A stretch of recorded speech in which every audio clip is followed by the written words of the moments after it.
Welcome, unsuspecting internet, to this week's installment of Richard and Carl Presents Deep Space and Dragons. I'm the Deep Space.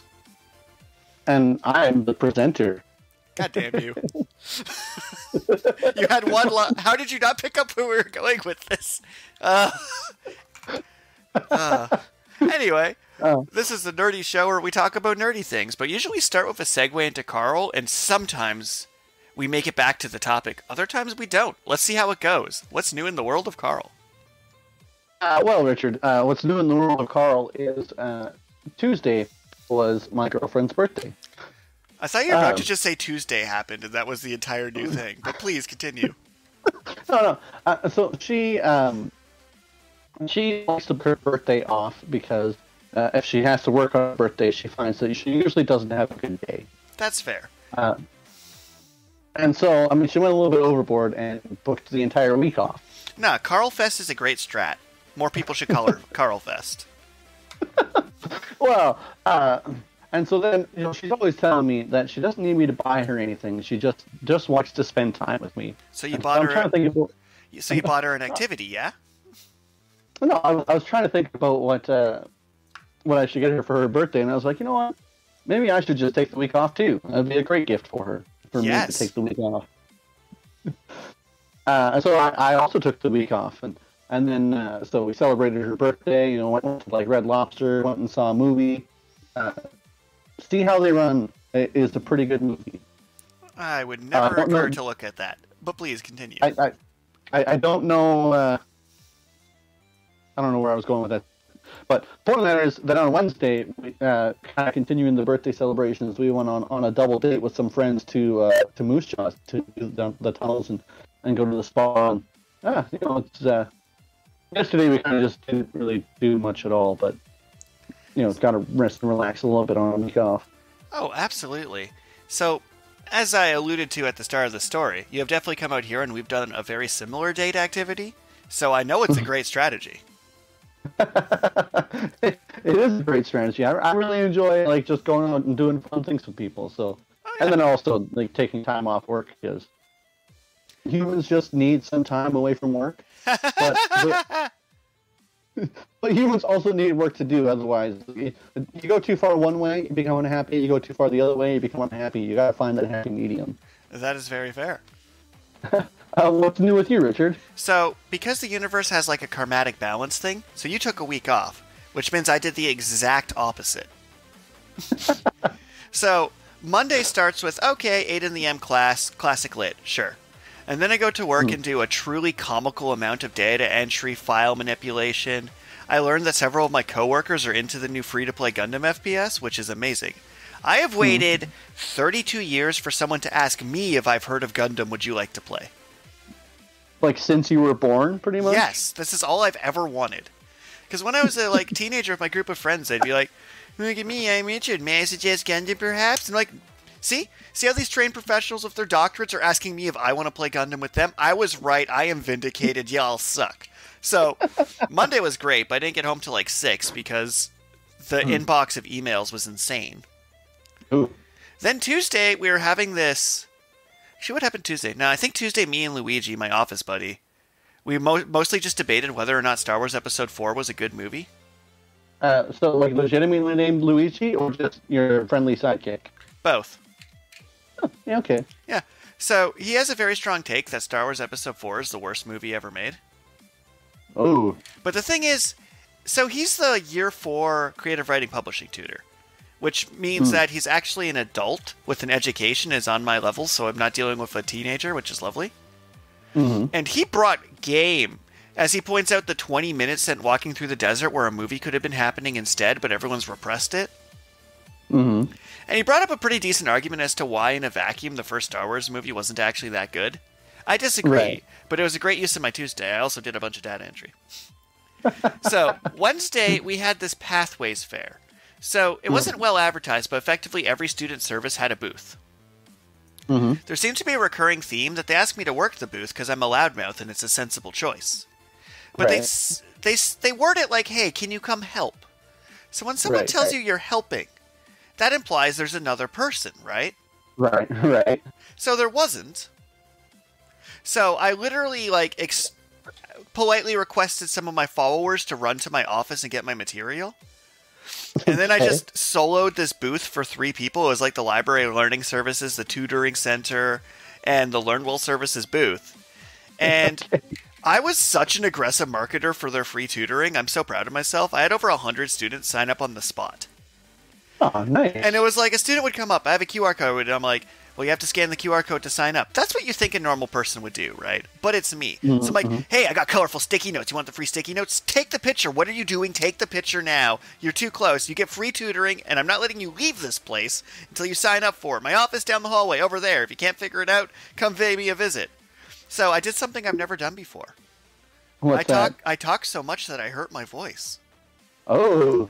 I did not think I could hit a talking limit. Like, I thought I just was infinitely talkative. Blabbermouth is my superpower.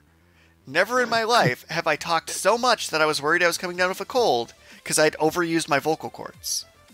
But it turns out 3 hours of aggressively marketing free tutoring is my actual physical limit. Which I didn't think was possible. And then I went back to my office to be all mad, and they made like a plaque about thanking me for my hard work and dedication, and I couldn't be mad anymore. Because it's like, you go in and be like, where was everybody? You all called in sick for me, and I did the shift, and they're like, a big post like, thank you for your hard work. We're so sorry you got canceled on. You're wonderful. Here's your award. And I'm like, you're making it really hard to be mad. I want to come in here and be mad, and now I can't. So then I just played Mega Man 11 when I got home to burn off the rage. Burning off the rage with some Mega Man. Oh, absolutely. And then Thursday I did my actual job, because Wednesday I didn't do any of it because I was running this fair. And then today I worked from home in my dinosaur pajamas and accomplished a lot. But the college was not closed. They were putting on a bunch of events for Truth and Reconciliation Day. So there's no classes, so students could actually attend all the things. Makes But sense. those of us on payroll were still very much on payroll. Yeah. And yeah, that was my week, as I probably put in like 60 hours of work for my 24-hour job.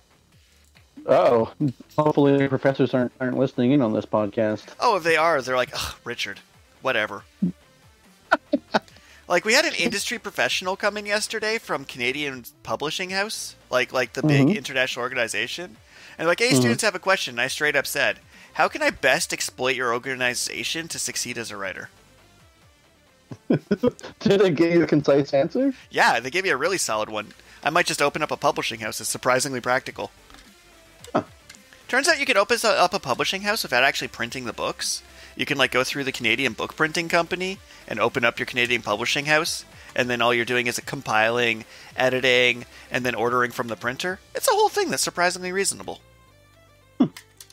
So yeah, that's what's new with me is aggressive self-promotion, aggressive promotion on my department's side, and testing the limits of my ability to be annoying for good. I'm basically what happens if you take the bully character archetype, but bully people into better eating habits and better self-help. Yeah, okay. But alright, let's get into today's topic. The anime and manga known as Fairy Tail, which uses similar characters, but legally distinct from Rave Master and Eden Zero. Well, yeah, I mean, that was going to be one of my main topics, or one of my main points, is that author has a lot of gusto to, maybe gusto is not the right word. I'm going to say blind faith in himself that has yet to be proven wrong. He seriously used the same character model 3 times. Yeah, but and actually has like self-references other works with like the little Plu, the snowman with the little snowman dog thing.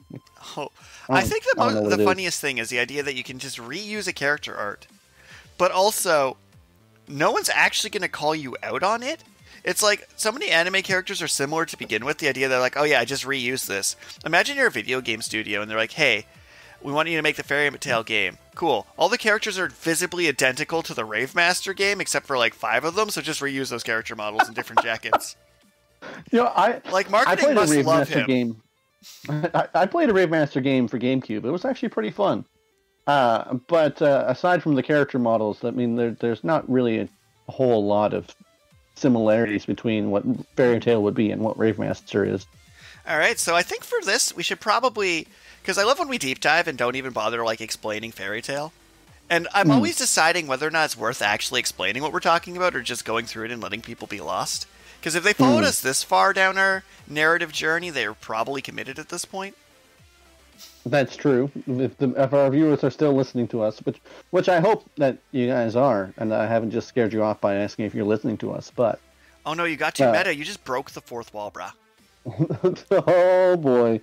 Broke the fourth wall. Well, now I need to break the digital wall. But before you break the digital wall... Alright, so Fairy Tail, I'm giving you, and I'm counting, 27 words to describe it. Start. 27 words to describe Fairy Tail. I didn't count that first bit. Fairy Tail is the story of Lucy, who runs into Natsu, a fire mage that works for a guild. And they go out and they do missions, and they fight other guilds and bad guys.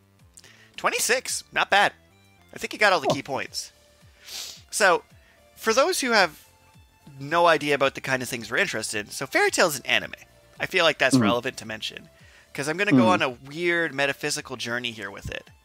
But as an anime, it's pretty much the ice cream sandwich of animes, in my opinion.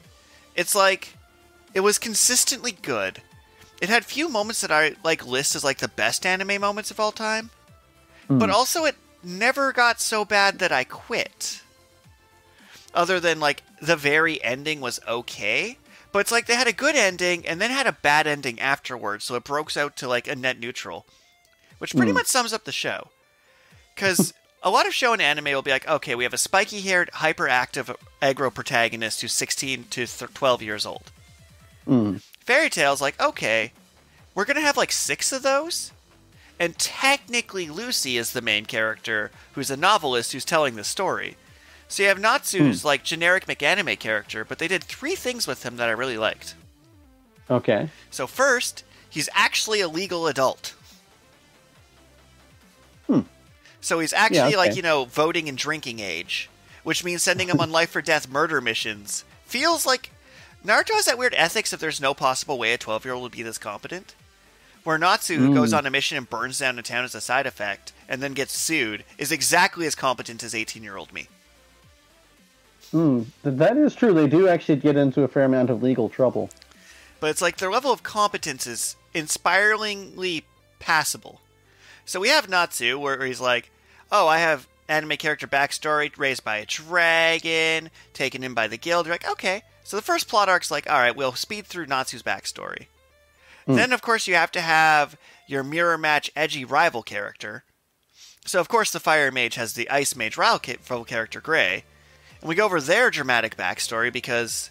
And this comes up in D&D a lot. You don't get a lot of parents in D&D because emotionally stable people don't usually go off and fight dragons. Right. And Fairy Tail, they made sure it's okay, we've decided that the point of this show is everyone in this mage guild is family, so we better start strategically murdering off their parents and everyone's backstory.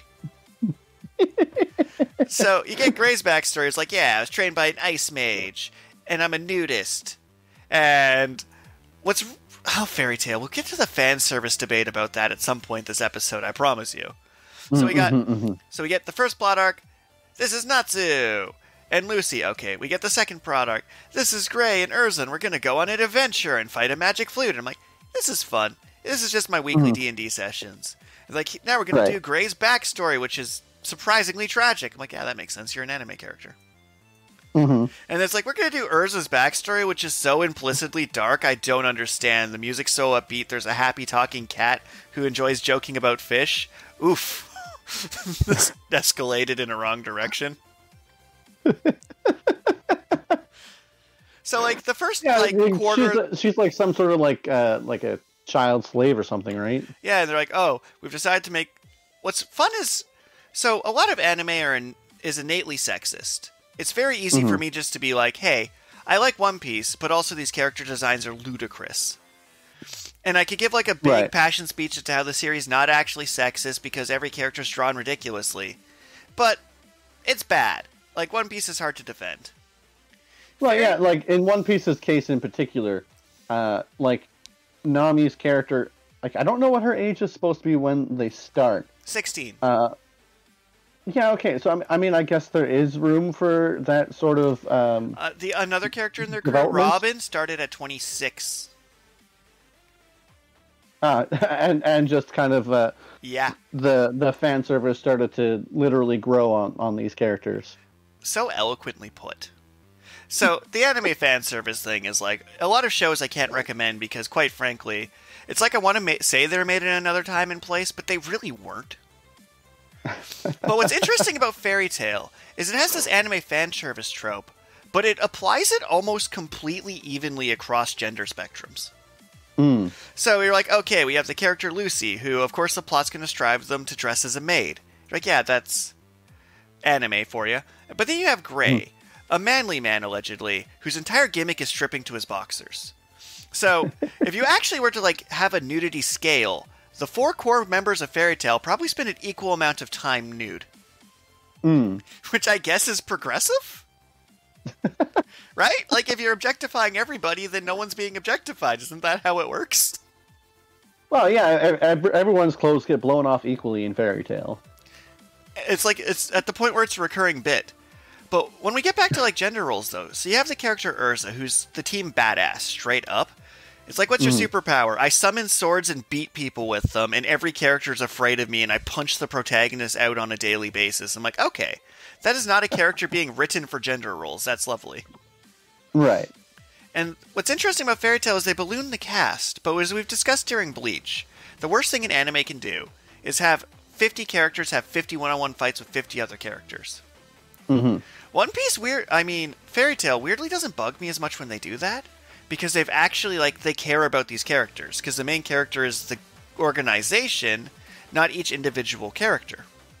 Mm. So it's like, oh, yeah, sure, we're watching Joey McCool do his thing, but we kind of like Joey McCool.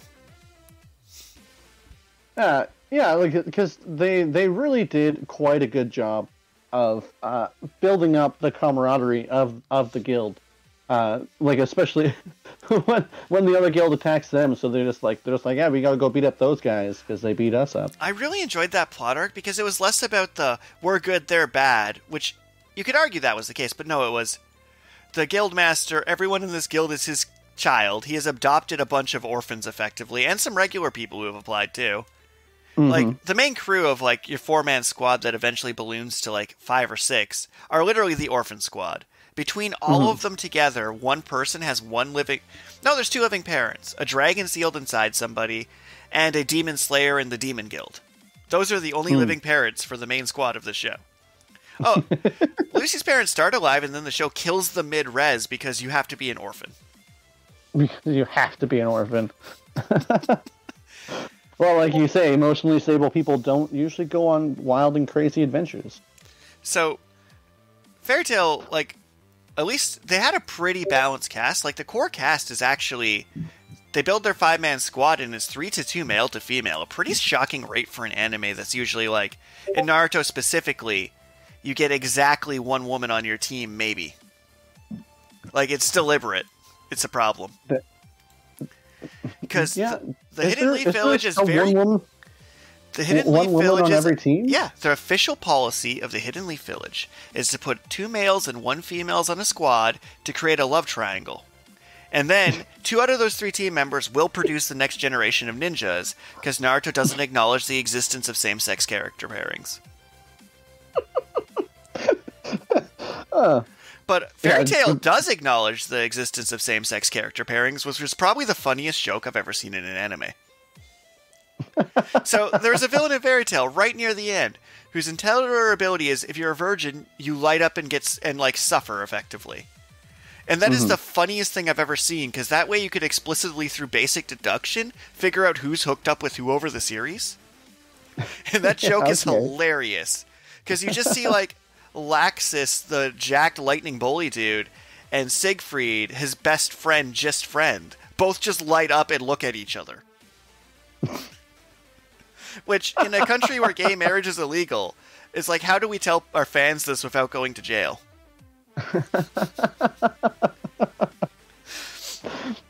So, like, for being dumb show and jump fair, I greatly enjoyed Fairy Tail because it knew it was dumb show and jump affair. Like, sure, it's like, yeah, the fire character whose only weakness is motion sickness finds contrived ways to be stuck in motion sickness every boss battle somehow.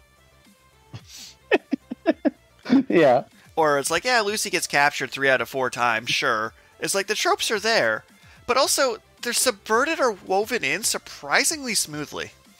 Like, I'm surprisingly ride or die for this series, and I wasn't expecting to be. Well, I mean, like, it's, like you say, it's incredibly average. It doesn't really do anything that you don't expect, but it also doesn't do anything that's like terrible. Like it doesn't. The character arcs are well written, and the characters stay in character very consistently. Where like you compare this to like a big franchise like Marvel, where now almost all the heroes have no character. They're just like witty Quip jokesters. machines. Yeah, I mean Tony Snark, if you will. Yeah. And so any of the character development that they've undergone in the past few movies is kind of been overwritten by a desire to be comedic. Where Fairy Tail managed to weave in the comedy, but still maintain really strong character arcs and character archetypes, I guess.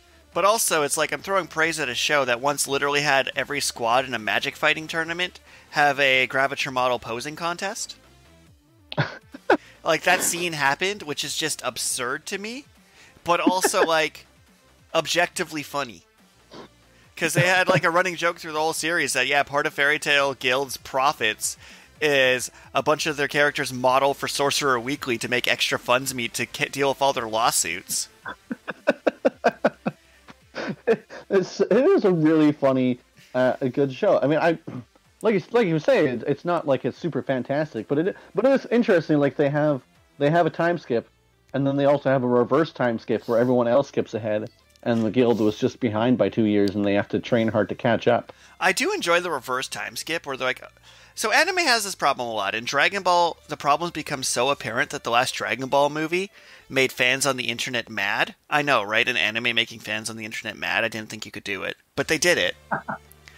And the thing they're mad about is like, well, we power creeped up Goku and Vegeta so much that now we just have to wish characters stronger.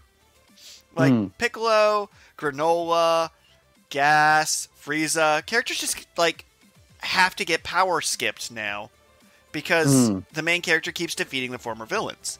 So the reverse time skip was actually genius of, okay, we want all these side characters to be relevant, so let's actually just let the main character sit this one out for a while.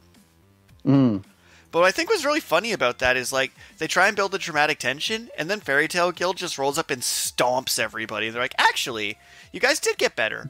But also, we went through a bunch of adventures for the last 300 episodes. We're just going to beat you up. And they also did, like, a couple things I've seen other series do. Like, Black Clover did this, and a lot of things do it, like, the Great Ninja War trope, where you're like, okay, let's take every named character and throw them in a giant battle because there's another fictional country next to ours and we're declared war against them. I really enjoyed how Fairy Tail handled it because the whole show was like these different guilds. So when they're like, hey, we're going to have a giant war of all the guilds, I'm like, yeah, that makes sense. That's literally their job. And then they're like, oh, we have an amazing Romeo and Juliet, 2 immortals killing each other with our love ending. I'm like, that's so good. Also, here's a lame ending where everyone stands in a row and punches out a dragon. I'm like, but you just had the good ending. The good ending was so good. How dare you? You paid off the author plot arc by having them literally rewrite the backstory of a character so they didn't die from their backstory. Like, it was so good. And then you had a bad ending afterward. Stand in a row and punch out a dragon. Like, the original ending was so good, and then they had a second worse ending. It was the weirdest thing. It'd be like if you, after watching Infinity War and Endgame, you then watched, I don't know, Marvel Phase 4. I mean, people out there like Marvel Phase 4, and people out there like the Double Down chicken sandwich. Just because you enjoy something doesn't mean I'll judge you. But also, you could just put bread on your chicken sandwich. Just as a small tangent. You can't just let me name drop the Double Down without fighting back? Alright, go. No, I don't care about the Double Down. The Double Down is better on a sandwich. You care deeply about the Double Down, but please continue. Okay, so this a double segue. I worked at KFC once, and I got a Double Down, and then I was, hey, can I have a bun? And then I start eating it on a bun, and someone's like, why are you eating that massive sandwich? It's like, what? It's just a Double Down on a bun. It's not really any bigger than it was before. Buns are mostly air. but anyway, that tangent aside, my personal opinion on Phase 4 of the MCU is that each of the individual movies are okay, but they also, like, it's hard to do a sequel to anything, particularly something as grand and epic as the Infinity War arc that they built up for like 10 years. Like, so we're really struggling to get some good momentum going forward because they're having a hard time building new characters up without relying on the old ones. It's fair, but I'm so much more on board with the Fairy Tail Eden Zero CU. So, as we alluded to at the start of this episode, this author's just like, you know what, I'm just going to draw Urza. I'm doing a new series. You know what? Space Pirate Urza. And, like, they'll add in new characters, but they'll just take old characters they liked and just draw them again. But they literally did a spin-off manga where all three franchises met to go on an adventure. And it's like, oh yeah, this is a straight-up multiverse. It's not that he just uses these artworks. All these characters are literally alternate reality variants of each other, which is the most nonsensical way to not plagiarize yourself. But I'm so profoundly happy that his sci-fi space spin-off is canonically just another parallel world from his wizard spin-off. And they can just interact if they so choose. Like, that's just genius. Man, how have I not read that? Yeah, so, like, Happy Robot is literally just the sci-fi timeline of Happy. For the record, Happy is a blue talking cat and is one of the best characters. Turns into guns. He is the best character in fiction. Full stop. Like, I'm kind of sad in my own novel I never thought to just write in an animal companion, because it's like, it's cheesy, but it also makes me so happy. But thankfully, we have an upcoming project where we'll definitely fix that. Oh, yeah. We haven't put in an animal companion yet. Oh, I have. Definitely a lot of we just have to add them in. I figured out exactly where Ratatoskr goes, who will be a named character and is Phil's teammate / best friend. Teammate / best friend. All right. Who is, in fact, a squirrel with an eye patch who's always smoking a toothpick. I love it. There's like 8 jokes in there to Norse mythology. Like, just picture Odin, but also a squirrel. But also a squirrel. But to loop back around to original topic, it's like, as I described, Fairy Tail's first arcs are pretty much like fleshing out the backstory of each main character, putting in the romantic subplots that you have to do. But I give the series props for not beating me on the head with the romantic subplots. I hate a romantic subplot, but I'm fine with a romantic plot. So if you have two characters casually fall in love over the course of a series, I'm on board. Because at no point did they try and milk relationship drama. Either the relationship's just chilled in the background, like my OTP Laxus and Siegfried, or they like just were used as a bit.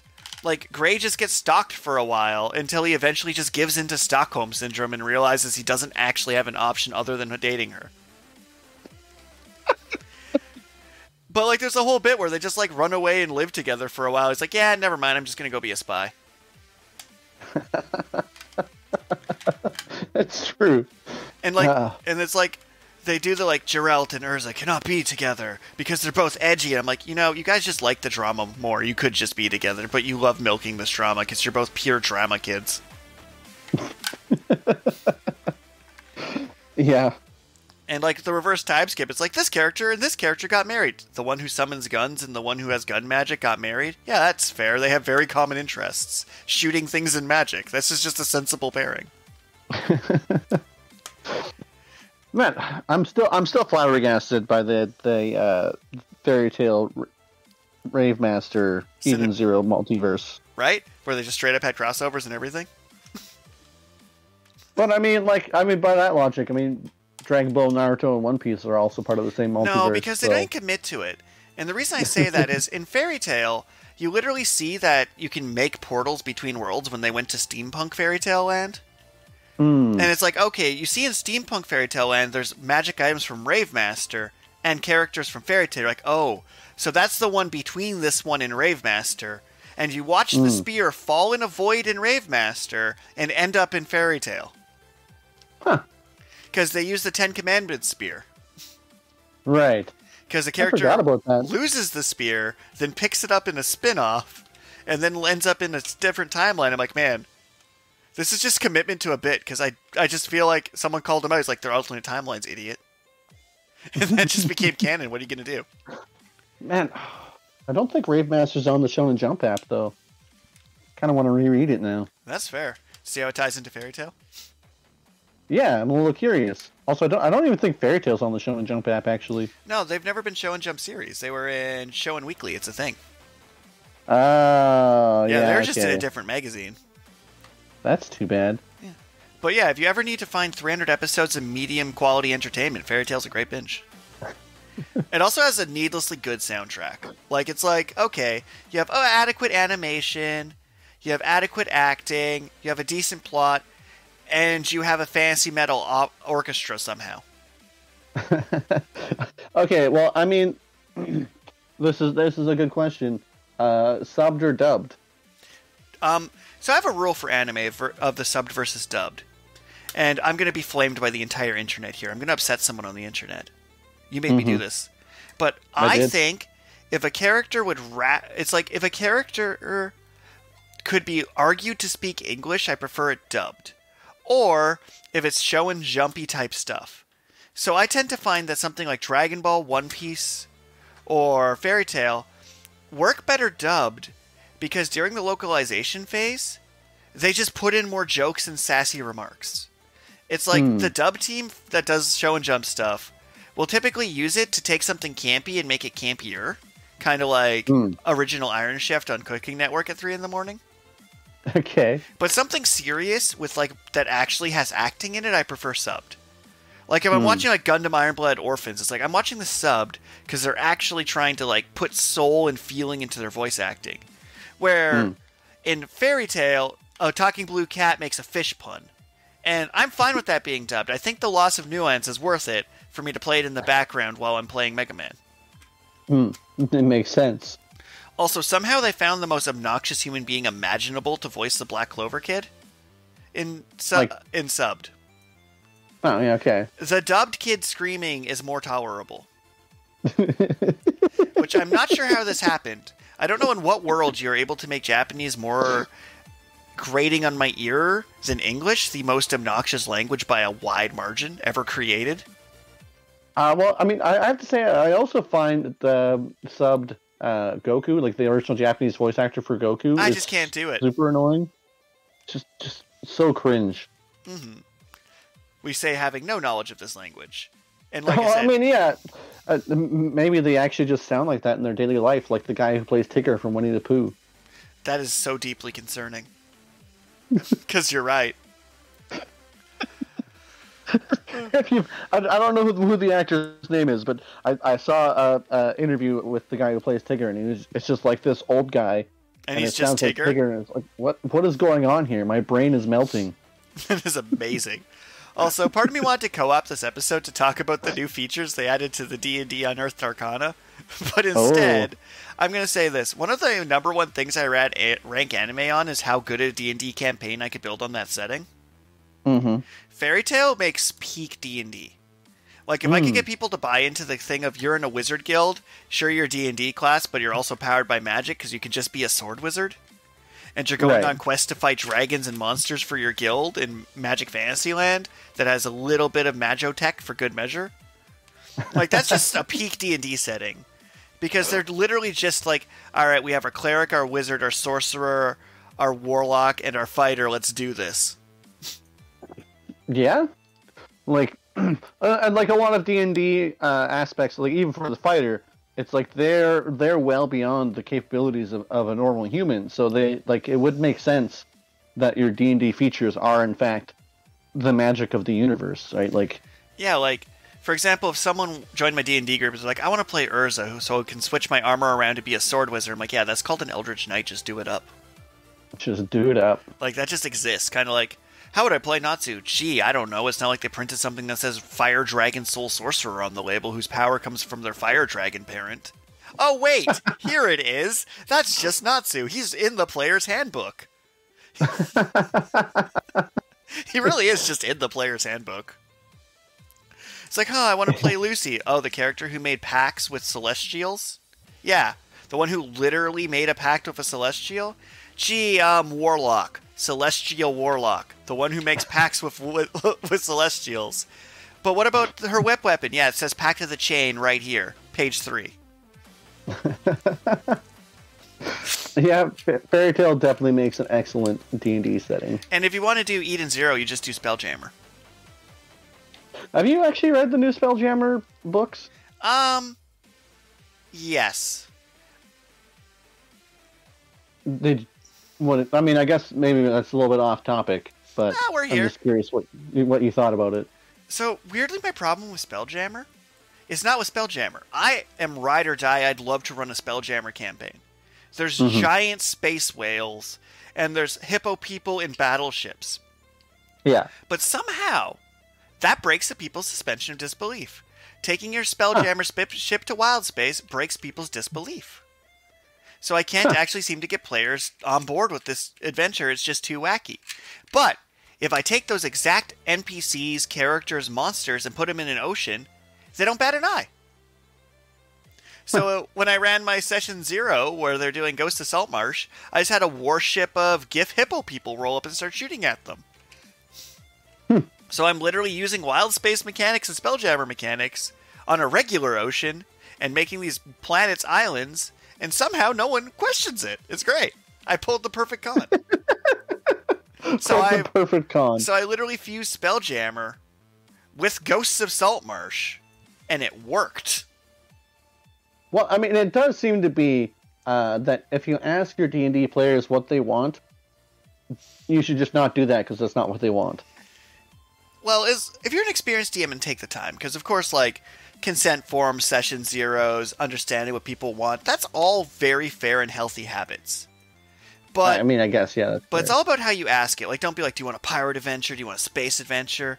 More like, ask them, what kind of adventure do you want? And don't have them vote. Just have them tell you things. Like, I sent out my anonymous survey, right. And apparently the things that people are most excited about my current campaign are terrorism and political strife. And I'm like, wait, you guys want me to run you a Fight Club campaign? So I put in a Kobold Tyler Durin in the city, and if they so desire, they can go through the entire plot of Fight Club with a multiple personality disordered kobold. Because saying Fight Club lines as a kobold is amazing and fills me with joy. Aren't you just tired of spending all your money on this soulless capitalism? I bought a Yin Yang table, but why? I still feel dead inside. No, that's not how you do it. Like 10 out of 10. That's what peak entertainment is for me. Good old Fight Club. Fight Club is one of the most misunderstood movies ever because the message of Fight Club is don't do that. And then the takeaway people get is let's do that. And with that, we're going to pivot into our random question of the week. Join in with your random question of the week for your chance to win a Waltz of Blades or Mid-Unit of Sorcery t-shirt. Ooh, I've upped my game. There's some cash value here. You get some fine clothes. And you've seen my Waltz of Blades t-shirt. It is clean. It is nice. It is pretty snazzy. And I've ordered some merch from that provider before, and it actually is reasonably comfortable as well. So. Yeah, you had your Squirtle Hermit and your Charmander shirt because I'm a genius. Yeah. I mean, those were great shirts. It's too bad the designs didn't last that long on those ones. But the Xeon one had some great shelf life. I've upped my designing game since. The Xeon one definitely had some shelf life. That one's still really good. But yes, so I think it was just the too many layers on the Charmander. But these new ones are nice, clean, done by AG Nonsuch, fantastic artwork. And let's grab our random question. I'm just looking through my emails because I'm a very important person with very cool tastes. Very important. Okay. If you could start a charity, what would it be for? Oh, geez, that's tough. Absolutely. So I know what mine would be, but I'll let you start. Well, you're so thoughtful. Do you want me to start? I can do it. No. I mean, I there are lots of places for women to go when they have troubles in the home, but there's not really as many places for men to go and express their domestic problems, because the justice system is somewhat skewed to like everyone's innocent until proven guilty, but women get more innocence than guilt by the most part in the eyes of the justice system, because people believe they're more vulnerable, and a lot of them are quite vulnerable, but for the men who are too ashamed of the question to their manliness, that they can't possibly be the victim of domestic abuse. I would like to try and start a charity for like a battered men's shelter, which kind of sounds kind of weird, but I see your logic. Like, it's a complex issue, and I support you being brave enough to try and like say something that could be easily taken out of context. Because at no point did you say we shouldn't fund or support women's shelters, but also men's shelters should also exist. Mm-hmm. And nothing else destigmatizing the mental health aspects of that and the idea that you can come forward regardless of identity is good. Mm-hmm. So I'm definitely not against your proposal. Although I do not think it'll go over well if you just write battered men's shelter. I do think you're not going to get a lot of business. No, I would definitely need much better marketing. No, you have to call it the Manly Bros Fight Club. So something like that. What would your charity be for? 100%, it would be a bursary fund for paying for adults with learning disabilities to get diagnosed so they can actually get their academic support and funding they need. Because I know from personal experience, it costs you like $3,000 out of pocket to get an assessment to prove you're disabled. Because apparently you're just supposed to get healed of your disabilities between 20 and 30. So it's not a particularly fancy, I'm not really trying to change the world. It's like, hey, here's one hyper-specific problem I've seen happen to like 12 people. So all I really need is like one winning lottery ticket, and I can pretty much just run this indefinitely, because all I'm doing is loaning money for learning disabilities, and then when it gets proven, the government reimburses it, and then the charity gets reimbursed, and then we lend it out to the next person who needs it. So basically an interest-free reimbursement so you can get your disabilities diagnosed charity. I mean, yeah, that actually sounds far more practical and sensible than my idea. I mean, I assumed you're just going to combine your two ideas and make it an amazing steakhouse / men's shelter. Well, I mean, the labyrinth business is not exactly a charity, but I mean, I guess it could be. Yeah, you give them free jobs building walls. And with that, thank you for everybody for tuning in, for sending us that thought-provoking question. You can expect your Waltz Blade merch to arrive eventually. I will be sending you the coupon code to get your freebie. And we look forward to more random questions of the week. Take care. Yeah. Have magical adventures. Take care. Thanks. Thanks for tuning in. If you do, like, we do have a Patreon, which also there's some merch for our Deep Space and Dragons mugs that I actually received my Deep Space and Dragons mug. Ooh. I'm pretty happy with it. Is it waterproof? The mug is in fact waterproof. It's pretty handy that way. Perfect. 10 out of 10. And with that, thank you everybody, and have a fantastic week. Bye. Bye.